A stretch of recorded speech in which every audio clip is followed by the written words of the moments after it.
In today's video, I'm going to show you how to keep HDR in HandBrake without accidentally stripping out the color and quality you want to preserve. This is a super useful workflow if you're compressing HDR footage and still want to keep that rich high dynamic range look after encoding. Whether you're using a CPU or a supported GPU encoder, the key is choosing the right preset and the right 10-bit video encoder. If this video helps, make sure to hit the like button and subscribe for more software tutorials just like this. Alright, let's jump in. First, open HandBrake and load the video you want to convert. Before you change anything else, go to the Presets menu. This is important because presets give you a solid starting point and help you avoid settings that can break HDR. From the Presets area, navigate to either Hardware if you want the best speed, or General if you want a more standard starting point. Then select a preset that fits your workflow.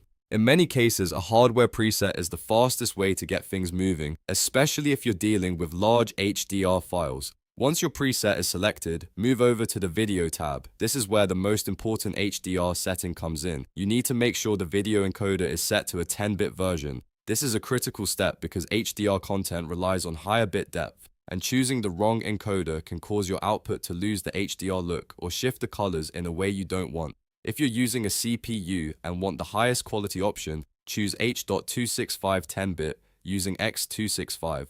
This option usually takes longer, but it gives you excellent quality and is a strong choice for preserving HDR detail. If you want something much faster and you have an Nvidia graphics card, choose H.265 10-bit using NVEnc.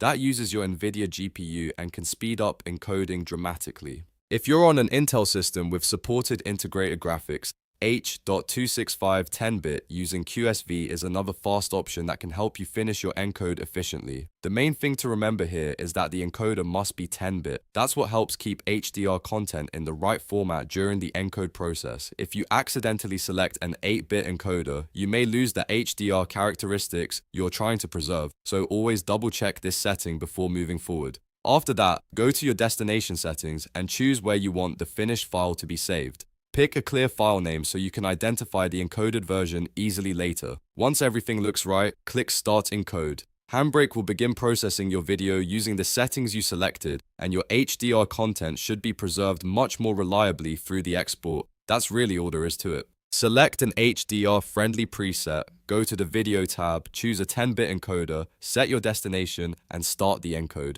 It's a simple workflow, but it makes a huge difference if you want to keep HDR intact in HandBrake. If this tutorial helped, please hit like, subscribe, and turn on notifications so you don't miss the next one. Thanks for watching, and I'll see you in the next video.